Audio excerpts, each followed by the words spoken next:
adventures in it. It's 100 pages of rules. No, actually, it's about... It's almost 20 pages of bestiary.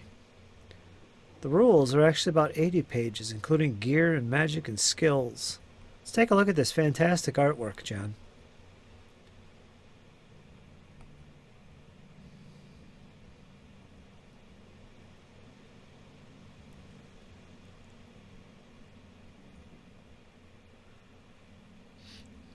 Oh, let's read this. Do you want to try Dragon Bane on your own before getting a group together? You can play Dragon Bane solo. A lone adventurer venturing into Deepfall Breach in the Misty Val. You can read all about solo play in the separate booklet included in this box set.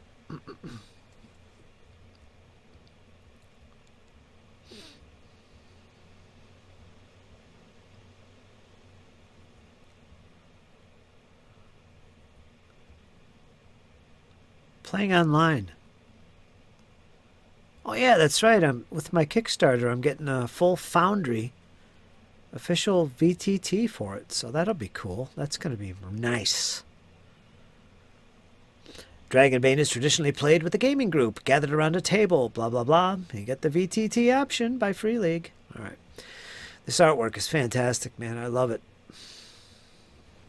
It's like one guy that does the entire art for this. Pretty basic stuff. I did the play tests, but I don't remember. It was a year ago. I don't remember everything.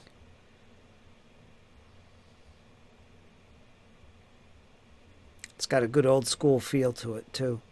This is what you would call traditional classic fantasy you're playing here, but with some modern mechanics, of course. But it definitely has that old school feel. Which is nice. This game here is what I'm planning to have my 7-year-old nephew play. This is going to be his first role-playing experience. Because Drakar Bane is a classic game from the 80s. In Sweden, land of ducks. Because why not? So I'm planning to have him play this, and I think it'll be right up his alley. It's not a complicated game. Plus, he can play a duck. So come on. He's going to love it.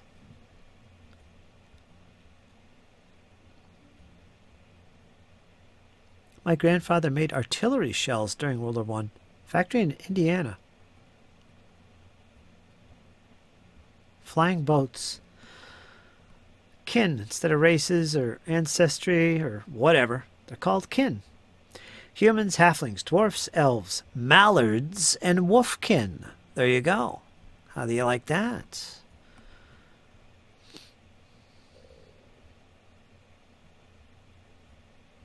It's got a little name generator here.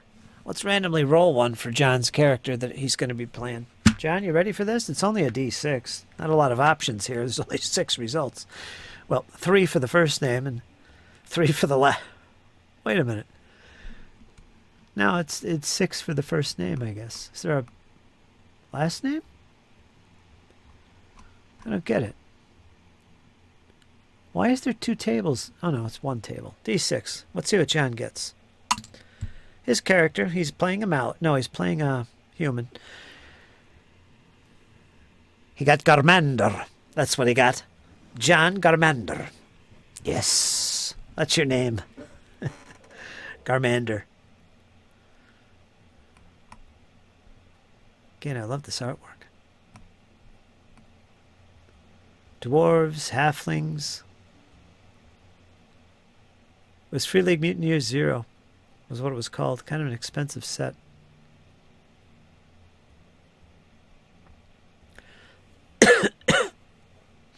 This actually isn't the Year Zero engine, but you can tell it's part of the game in the background. You can feel its presence. This is actually a D20 game. But you're actually rolling equal or under a value. So your stats that are higher are better. And you can push your dice. The effect of that is that you get advantage. In other words, you roll 2 D20s. You take the highest one. Complication or whatever it's called in here.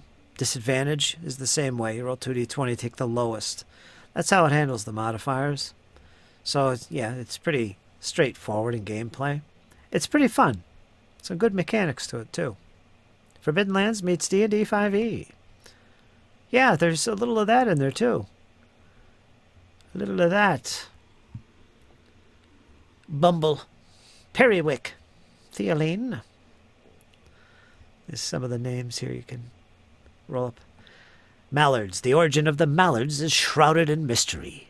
Some scholars claim that they came from a mighty island realm that was swallowed by the sea thousands of years ago. Others believe them to be the result of a failed magical experiment. Whatever the truth may be, these feathered humanoids are a common sight in the world. They have a knack for trade, and their agitated quacking is often an integral part of the soundscape around marketplaces and trade caravans. However, some mallards seek their fortunes as brigands, pirates, or even mercenaries. Despite their diminutive size, they are fierce in battle and feared by many for their murderous rage. Murderous rage. That's great. Classic. No, pass, says John. Yeah, you would pass, wouldn't you? Terrible. I think you'd have fun, John. You'd have a blast. I'd be your GM. I guarantee you'd have fun. Well, maybe. I don't know. Probably not. Forget it. Ill-tempered ability. Willpower points 3. You spend them to use this ability that comes with your race. In the case of mallards, they have this ability called ill-tempered. Look out, the mallards getting wild. Mallards tend to have a choleric temper. You can activate this ability, no action. I guess it doesn't cost an action. When making a skill roll and get a boon to the roll. That's what it is. They're called boons. That gives you an extra die to your roll for advantage, basically. You also become angry if you are not already. So what angry is, it's like when you take a boon, you got to take what would be the word for it? This would be like a bane. This would be like the opposite. You know, to get something of a bonus, you got to take a negative thing. That's something that comes from the Year Zero engine in a way. You know, there's like these disadvantages that accumulate. Well, this is how you get them. It's one way that you get those disadvantages, you will say. This ability cannot be used for rolls against intelligence or intelligence-based skills. Webbed feet. As a mallard, you also get a boon to all swim rolls. You always move at full speed in or under water. I play EverQuest 2. My favorite character was Fighter until I realized you couldn't solo, so switched to Paladin. Also enjoy playing Healer, the Defiler. I think Star required thespian embellishment. You're right. You're right. Don't get into a fight with a Canadian goose. Only 6 names for a person makes buying a bicycle license plate easier. Yes, it does, doesn't it? Free League Mutant Zeros or blah, blah, blah, blah. Then there's Wolfkin. That's the other race you can be. They have their little ability. Hunting instincts. Then you got a profession. You choose a profession. Artisan, bard, fighter, hunter, knight, mage, mariner, merchant, scholar. What does that mean? Well, let's take a look at one of them. Here's the artisan. Key attribute is strength, skills, axes, brawling, crafting, hammers, knives, sleight of hand, spot hidden swords. So this is kind of like the Year Zero engine, I guess, with professions, and they give you little abilities and skills. You get a heroic ability. Master blacksmith, master carpenter, or master trainer. Or tanner, sorry. You pick one of those.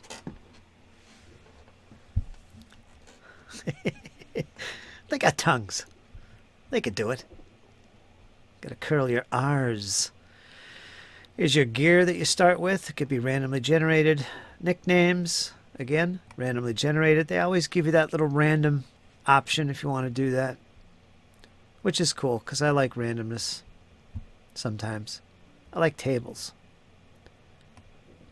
You got fighter, hunter. Again, I love the artwork. Duckbard. Yeah. Forest Fox. That's a good nickname. Then there's Knights. That looks like an elven knight. Got your starting gear, your abilities, blah, blah, blah. So these are your professions. Merchants. Scholar. There he is, old Quacky himself. John Longshore. Old quackers. Thief. Not rogue, thief. And you got your age and your name. Effects of age. Yeah. Oh, this is cool. So you'd randomly roll that. Say you got a 5. I'm an adult. Trained skills. I get 6 plus 4 trained skills because of my age. So it plays a role in what skills, how many skills you get. So the older you are, the more skills you can get. Attributes. This would be an effect on your attributes. Like if you're young, your agility and constitution both gain a +1. So yeah, that's pretty cool that it actually means something in the game. I like it. It's simple. It's a D6 table. If you want to randomly choose it. Actually, I guess you'd have to randomly roll that, wouldn't you? Well, I guess you wouldn't have to. Anyway, tributes. Those would be your stats like strength, con, agility, intelligence, charisma, willpower. Willpower. That's your self-discipline and focus. You can also use your special abilities by spending willpower. Kind of like in Forbidden Lands with spellcasting.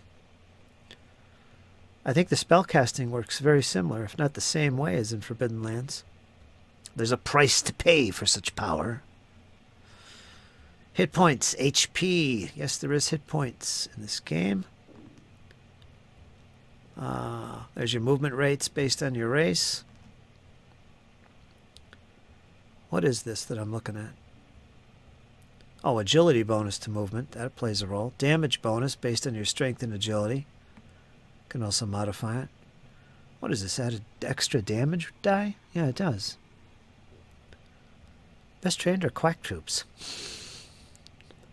New Traveler books advertised. The Deep and the Dark. Starship Operator's Manual Bounty. Hunter Wrath of the Ancient Whisperers from the Abyss.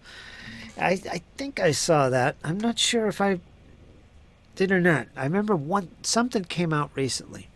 I actually think it was last month.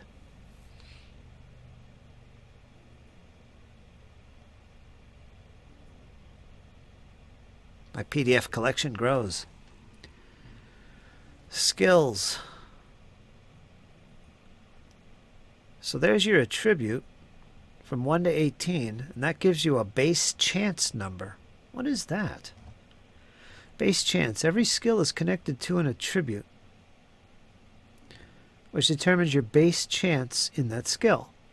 This is indicated on the character sheet in Chapter 3. The base chance is a free skill level that you get automatically. See the table on the right.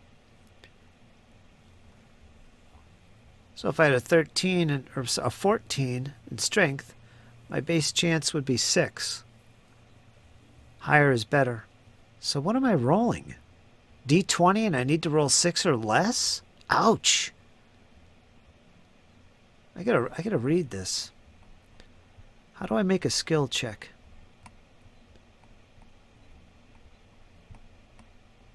Roll the dice. Starship Operator's Manual, Bounty Hunter, Wrath of the Ancients, Whispers from the Abyss. I got it. Let me read this real quick. I'm curious. It's D20. Result lower or equal of the skill level means the action succeeds. Blah, blah, blah, blah, blah, blah. Rolling a dragon. The dragon is a natural roll of a 20. particularly successful at calling. This is called rolling a dragon. If you get a natural 20 in combat, a dragon roll has specific effects, increasing the damage of an attack, for example. Outside of combat, the GM decides the effect of a natural 20. Some suggestions: you impress everyone around you. You achieve more than intended. Or perhaps the action is performed faster than normal. The Rim Expeditions, John says. Failure is a natural 1. No standstills. Only 1 chance. Attribute rolls. When no skill seems relevant to a situation, the GM can instruct you to roll against a base attribute instead. A strength roll to lift something heavy, for example. But if there is a skill that covers the action you wish to perform, your roll must be based on that. If unclear, GM decides what is appropriate. What happened there? Rolling a demon. That's a natural 1, I think. Yeah, so there's dragon, there's failure, and then there's a demon. Roll of a 1.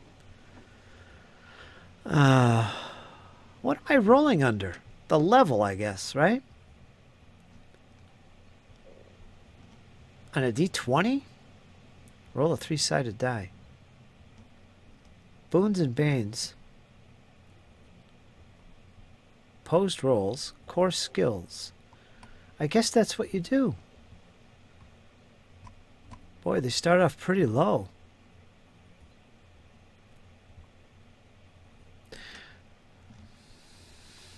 Let me go back to that again.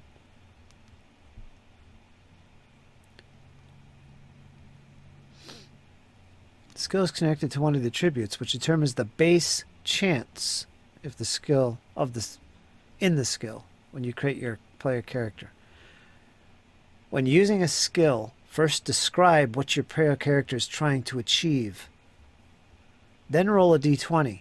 A result that is lower than or equal to your skill level means that your action succeeds. And of course there's dragons and failure and demons. Now let's go back to where those stats were.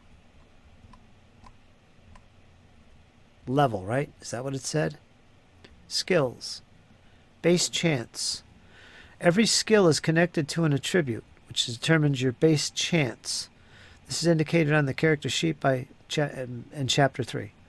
The base chance is yeah, I read that. Starting skill levels.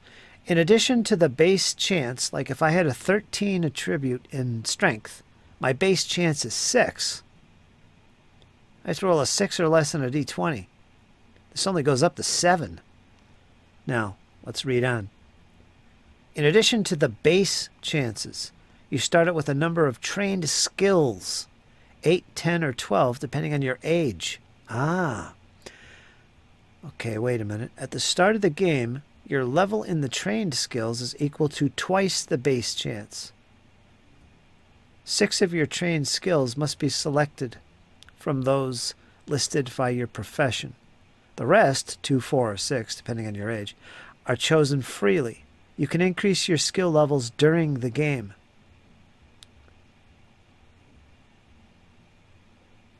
What does that mean? You can increase your skill levels during the game. You can't change them while you're playing, right? They mean like, you know. Well, let's move on. Secondary skills. Beyond the core skills of the secondary skills, the schools, blah, blah, blah, schools of magic.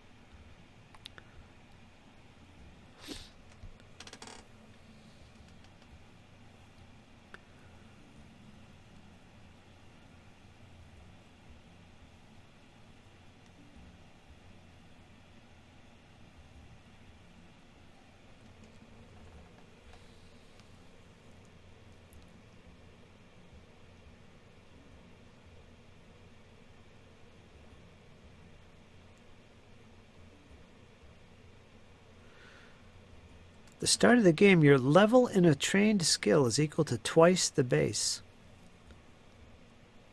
So if I'm trained in whatever skill I'm using my strength with, this 6 becomes a 12 because I'm trained in a specific skill associated with strength. The attribute. Every skill is associated with a attribute. So it's 12. And all these are written down in your character sheet. You don't do this math while you're playing. It would say 12 for that skill. Huh. Oh, I'll have to sit and read this thing eventually. When I get the hard copy.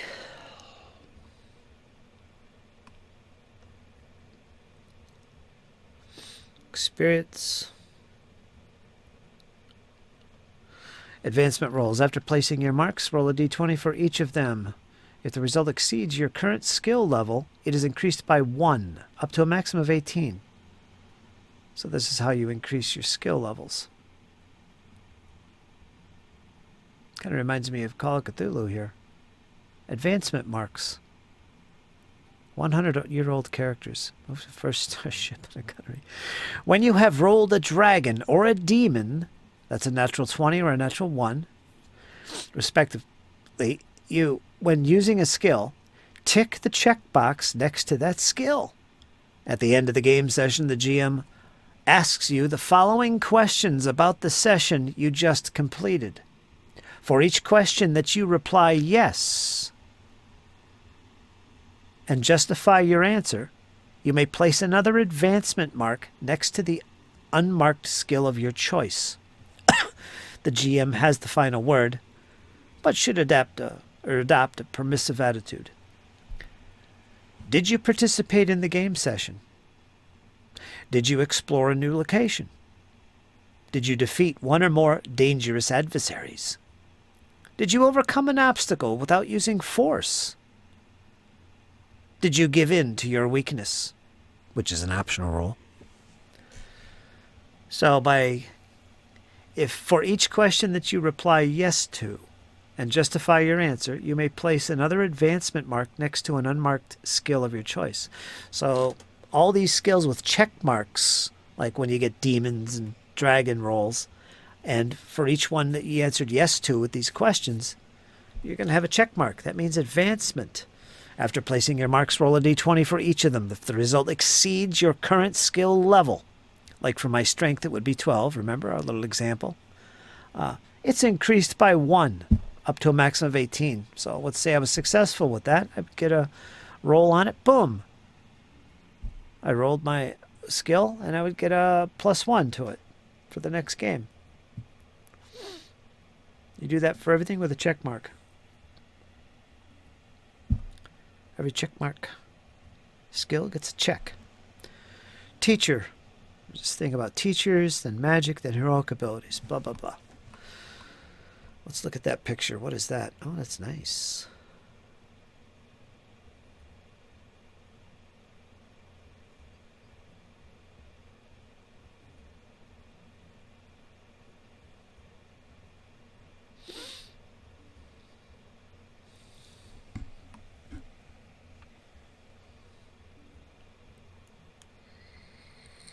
Here's how you push your rolls. So you get conditions for doing so. Opposed rolls, core skills.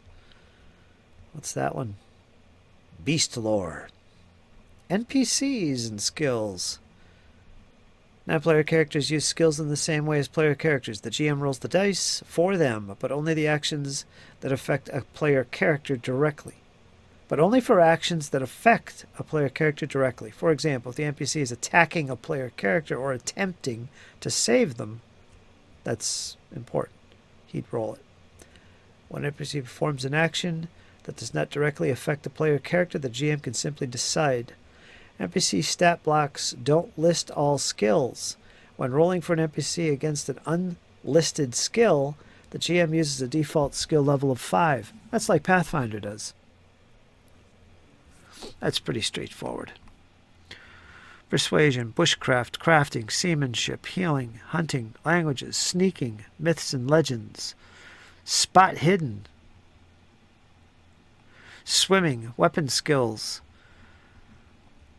such as axes, brawling, crossbows, knives, slings, swords, heroic abilities, such as backstabbing, assassin, battle cry, deflect arrow, disguise, companion, defensive, fast healer, fearless, focused, insight, intuition, fast footwork,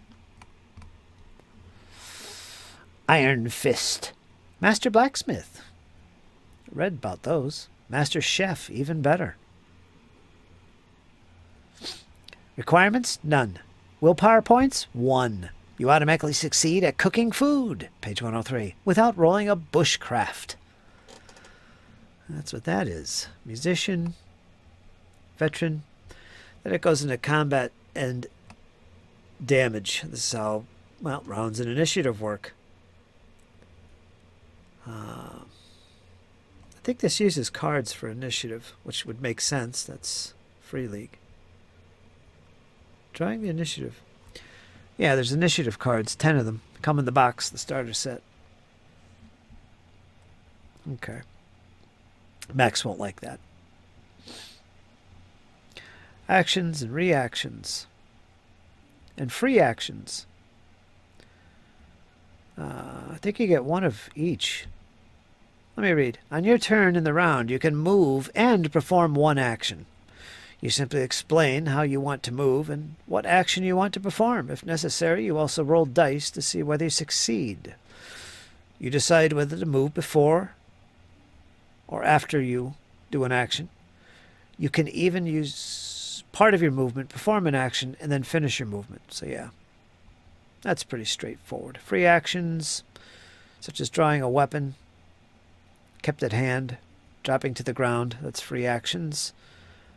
There's a complete list down here of actions you can take, little suggestions. Dash, melee attack, ranged attack, parry, dodge, pick up items. Helping, what's helping? Helping another character gives them a boon to a roll in the same round. For a 5e right there. Advantage is what that is. I don't use the cards in Forbidden Lands. I roll dice like the original Year Zero engine games. I suppose you could in this too. First aid. Rally. Rally. You can persuade another player character at 0 hit points to rally and keep fighting. Feeling down in the dumps? Pull out a rally. Break down a door. So as you can see, it's pretty straightforward with these actions. Pretty obvious what they are. You know, so it's easy to get into. Especially if you've never played before. I want to break down a door. Doors can take a certain amount of damage before they break down.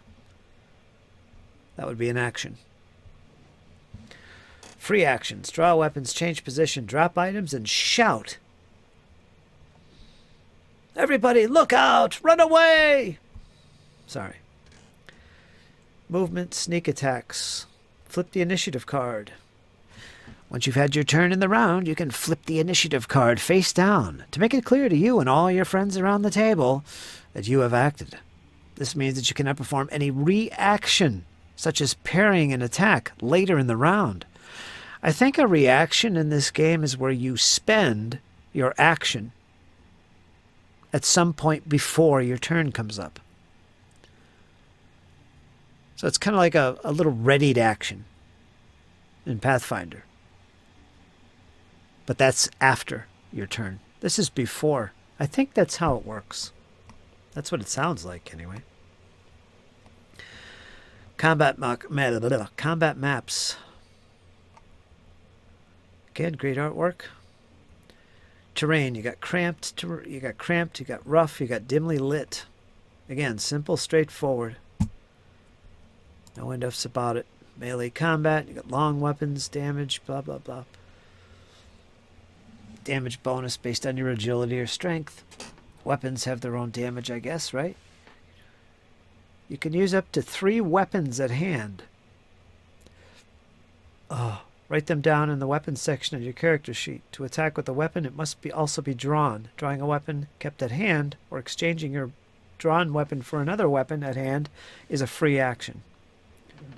So you can have 3 weapons at the ready, typically. Picking up another weapon from the ground or from your inventory costs a regular action. Ooh.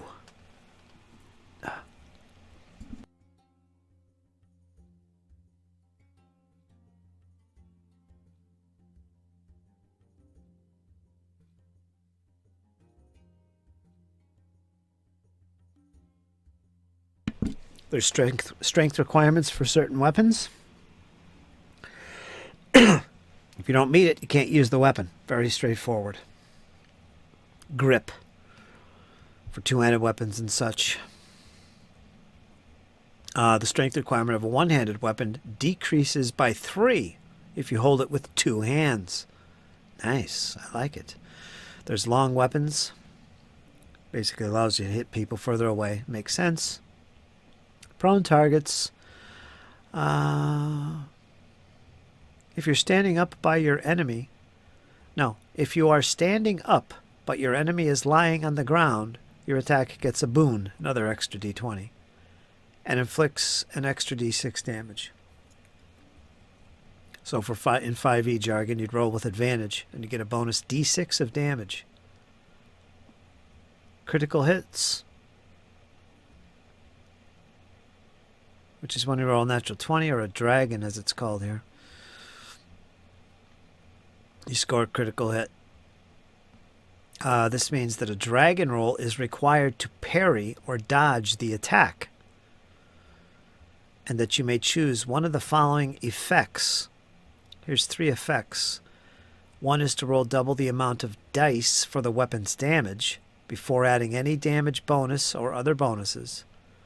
Another effect is you can immediately perform a second attack against another enemy. Or another enemy. This additional attack is a free action. And finally, you could also choose to have armor has no effect against your attack, as it finds a gap or a weak spot. This effect can only be chosen if the attack deals piercing damage, however, which is an optional roll.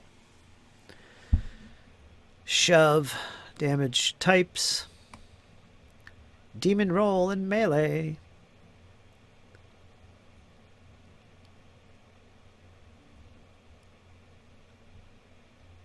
If you roll a demon, a natural 1, when attacking in melee combat, you miss your target and cannot push the roll. You might also suffer an additional mishap. Roll on the table below. If the result is unreasonable, the GM decides the effect. Let's roll it and see. Max gets crazy with his axe. He gets a demon. He rolls a natural 1. Uh-oh, what happens now? Let's roll a d6 and find out, because the GM likes tables and randomness. You roll a 1. Uh-oh. You drop your weapon at your feet. Picking up is an action. So you basically fumbled your weapon. It falls to the floor. Let's roll again. Another 1. Boy, you're terrible. Let's say a 3. Your weapon cuts so deep into the object that it gets stuck. Pulling it free requires a strength roll. Counts as an action. So what would that be in a combat? You lay your weapon deep into the opponent and can't pull it out, I guess. It gets stuck in his armor, chinks or whatever. Or,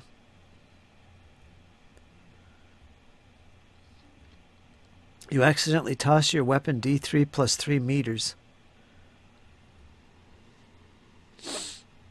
Slam your weapon into something hard and damage it. Any use of the weapon gets a bane until it is repaired by an artisan. Okay.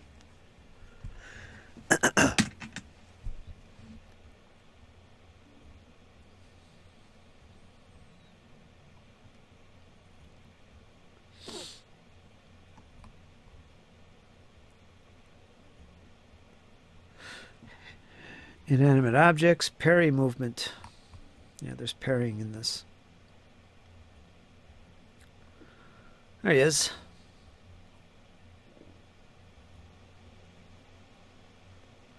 There's dodging, special attacks, such as disarm, grapple, find weak spots, some tactical advice. Then it goes into ranged combat. Here's these effects if you roll a 1. Here's one right here. You break your weapon. Any use of the weapon gets a bane until it is repaired by an artisan. 2. You run out of arrows and must get more before you can roll the weapon. Before you can use the weapon again. Reroll for sling or throwing weapons. Okay. Damage. Oh, I don't remember how this works. Does armor deduct from the damage?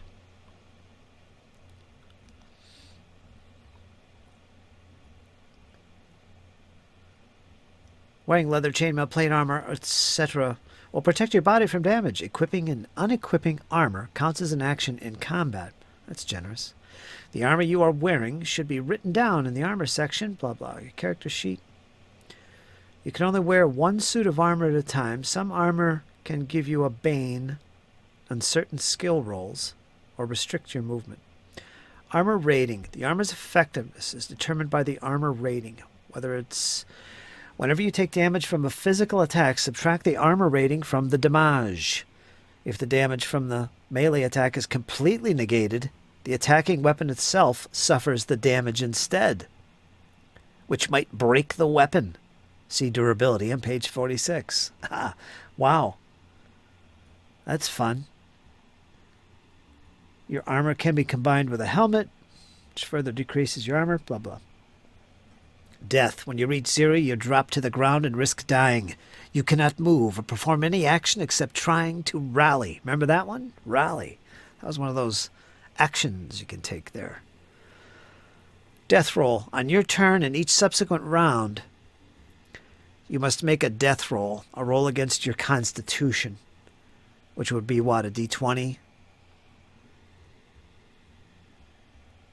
Going against your base level. The death roll cannot be pushed if you are using that optional roll. Record the results of your death roll on your character sheet. After 3 successful death rolls, you recover d6 hit points. After 3 failed death rolls, your player character dies. Sounds very familiar. I remember playing this, and it was actually very deadly. And it's because the rolls you need for these checks are so difficult, honestly. Rolling a dragon counts as 2 successful death rolls. That's good. Rolling a demon counts as 2 failures. If the combat ends, keep counting rounds until all death rolls have been made.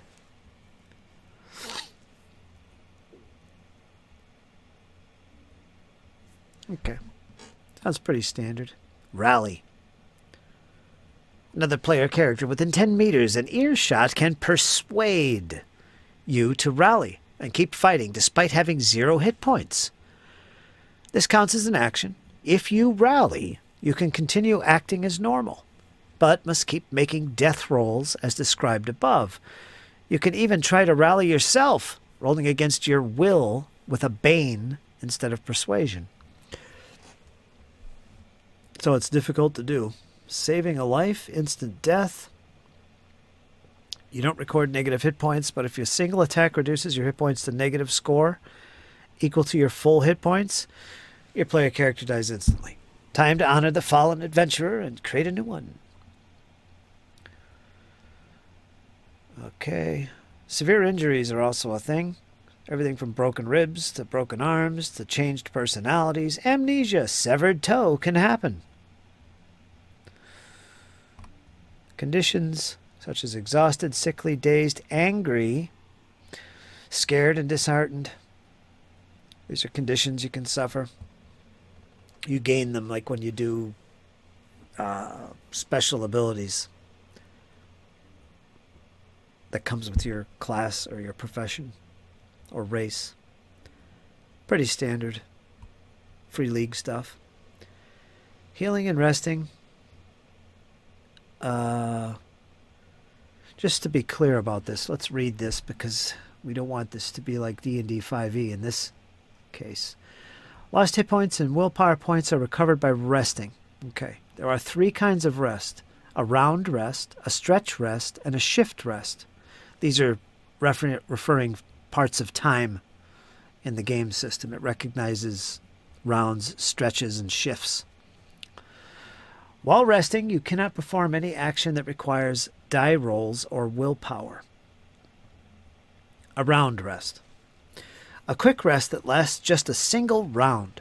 During a round rest, you recover only d6 willpower, but no hit points. You can only have a round rest once per shift. Wish I could remember what a shift was. I guess that's a day. And a stretch would be like 8 hours or 12 or something. It's kind of like that.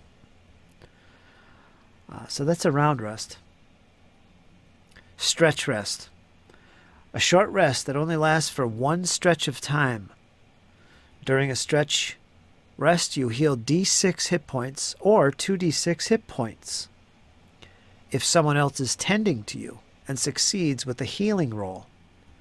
So there's some requirements there. The caregiver cannot rest during the time stretch and can only heal one person during the rest. So there's some stiff stuff there to get to required there to get that. But useful. D6 hit points normally, 2d6 if someone helps you and makes rolls. During a stretch rest, you also recover d6 willpower points and heal a condition of your choice. If something dramatic interrupts your rest, the effects are lost. You can only have a stretch rest once per shift, which would be a day.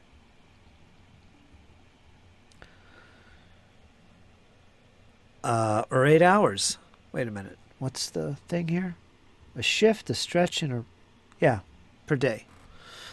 Shift rest. A shift rest lasts one full shift. Man. And can only take place in a safe location where there are no enemies nearby. During a shift rest, you recover all your lost hit points and willpower and heal all conditions.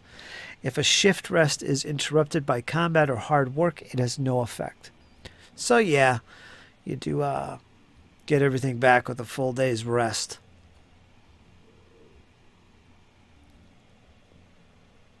So that's very forgiving. But then, this is Drakar after all, isn't it? Magic. Spells can allow you to heal hit points more quickly than usual. Other hazards, darkness, poison, fear, falling, swimming and drowning, hunger, sleep deprivation, oh boy, riding animals, improvised weapons. Gonna clock you with this helmet. Some more beautiful artwork. Schools of magic. That's where it's getting into magic. There's 4 schools here. General mentalism, elementalism, and animism.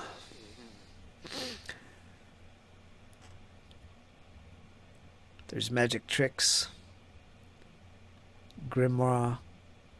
Prepared. Rank. Newly created mage. Magic and metal. Casting time, duration, range, failures. Yeah, it goes on and on. D20 magical mishaps. Does have mishaps in here. You do have to roll to cast magic. Spell list, general magic. Dispel, charge. I don't want to go through all these.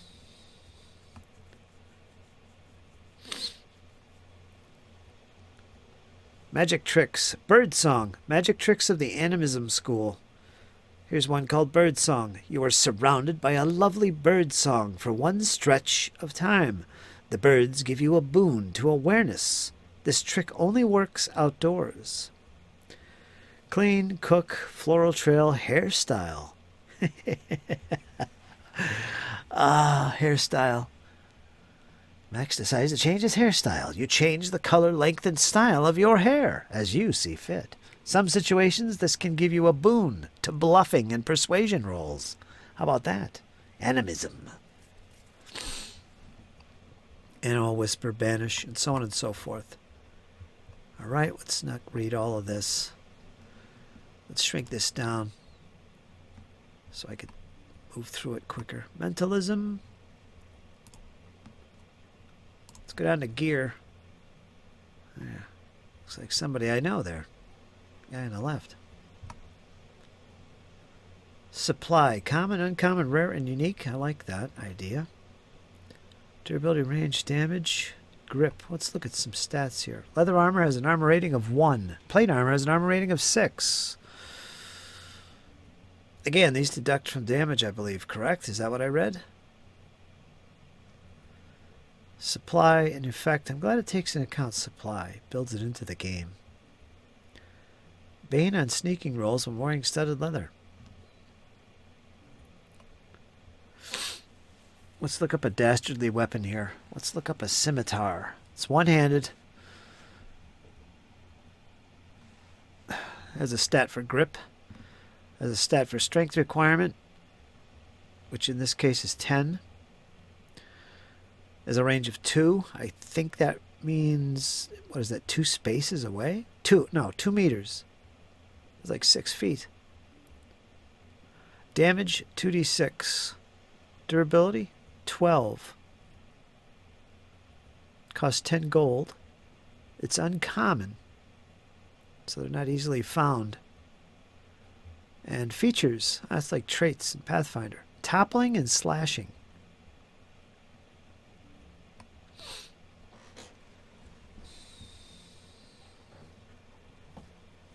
Clothes. Boots, cloak, fine garments, fur, rags, and simple clothes. Musical instruments, flutes, harps, horns, lyres, bagpipes, drums. Trade goods. Abacus, marbles, padlock, rope.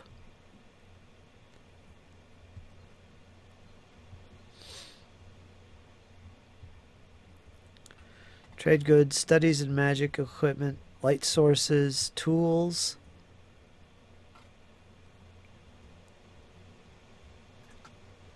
How much is a shovel?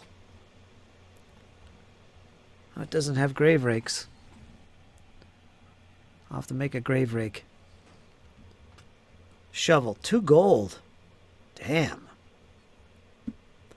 It's common, though. You can make a freaking shovel. Weight 1 reduces the time spent digging by half. Well, for 2 gold, I hope.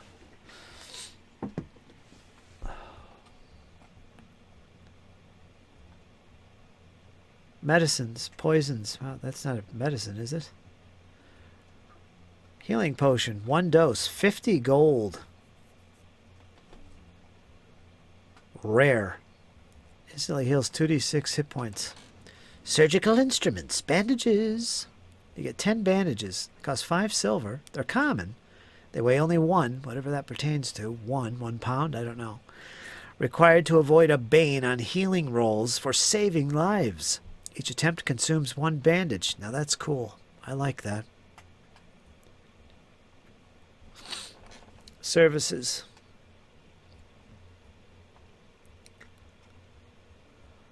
Grave rakes for those jobs sifting through rotting corpses. Rot grubs are no joke.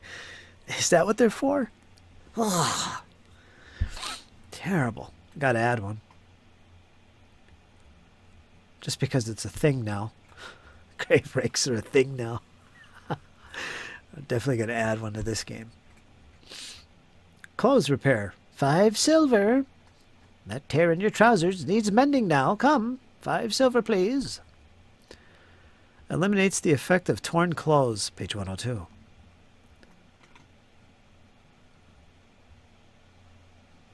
Tankard of mead. 4 copper. Boy, that's cheap. What's that say? Road toll. 2 copper. Hunting and fishing. Means of travel. Animals. You can get chickens. Iron Man. 4 silver for a chicken.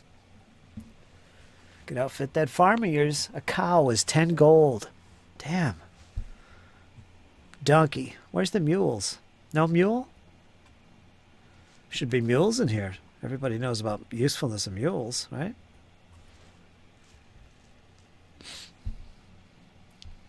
Screw donkeys. Cannot be ridden. Carry 10 weight units.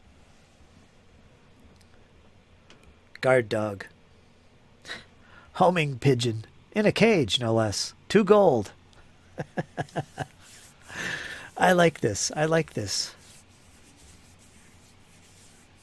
Players will see this and they'll come up with all the kinds of ideas. Like, wow, I'm going to get myself a pig. Why? Because it yields 2d6 rations of food when slaughtered. That's why. The meat should be cooked. Should be cooked. What are they hinting at there? We're getting realistic now, aren't we? Page 103.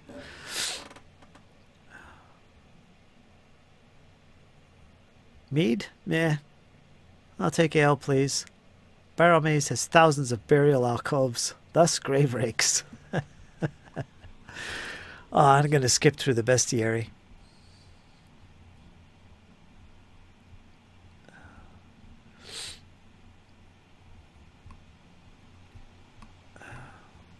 Like Forbidden Lands, monsters are handled a little bit differently than you'd think. They have abilities and stuff, so I won't go into details on that. But it's very fun and quick and easy to use. I like it a lot. Plus, there's random rolls involved, so I love it.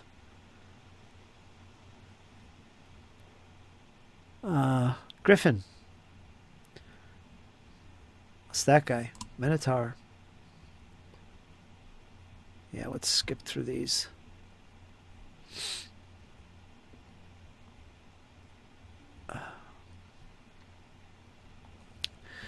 Coming from Sweden, if you know anything about Dragon Bane back in the day, this game was very much if you could imagine.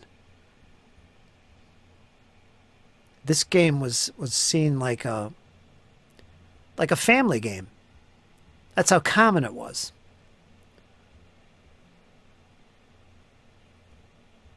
And it would often be played that way. So it's got an element of lightheartedness to it.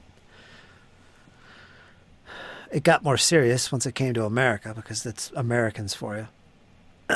But actually, it's actually if you can imagine it being like Monopoly, as common as that. I mean, that's a thing over there. Way more popular than D&D. But you kind of get a feel for that as you skim through the rules here. It's kind of light in a way. Not just light in rules mechanics, which I think it has some good detail too, but the way it's played and the things that are available to purchase and stuff, it just makes sense. It's that kind of game. What do they call that? Mirth and Mayhem? Phrase coined by Free League, which is actually really, really well good descriptor for this type of game. And I think they're trying to recapture that with their version of this game, as opposed to something that's just ultra realistic or just super detailed or meta everywhere, like, you know, Pathfinder can be, or some of these other games. And also the randomness in the tables, which are old school, and very cool. Common animals. Cats, dogs, goats, donkeys, horses, wild boar, deer, moose, foxes, don't forget wolves, and of course, bear. Adventures. I guess there's some adventures in here. Pathfinders. Player characters who follow a road or clear path are not at risk of getting lost because they're pathfinders. Mishaps on your journeys. Random encounters. Yes. Yes. Food in the wilderness. Hunting. Let's roll a d6. Okay, we roll the 4. That's a fox. Requirements, a weapon or trap. Rations, d4. So you get d4 rations out of that fox if you kill it with a weapon or a trap. And it covers that up here in the rules. So that's cool. Game Master's role. Non-player characters. Minions and bosses.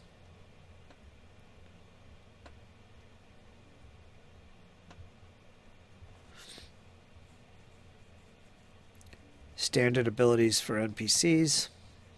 Creating adventures. Nice. The quest. The journey. The adventure site. With lots of tables to help you come up with stuff. Campaigns. Well, it's one page for campaigns.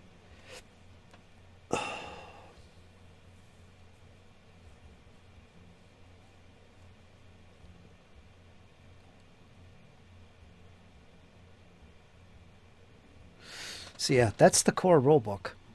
And it's about 100 and... what was it? 116 pages. It's not bad. That includes the bestiary. So, yeah, that's that. The core box also comes with a book full of ton of adventures. Some of them are classics from the original Dragon Bane days. I'm not going to look those up. and cards and all this other stuff. So I'm pretty excited about this. I only played it a couple times solo, basically, just testing it out. I didn't play it with my friends here, but I fully intend to. This will be something I'm going to play probably when I get hard copies of everything. I don't think I'll do it online or do it with PDFs. I like the book in my hand when I play. And I will have access to the Foundry module, the Foundry VTT, which is going to be excellent. It's going to really make things smooth for me. So I'm looking forward to this.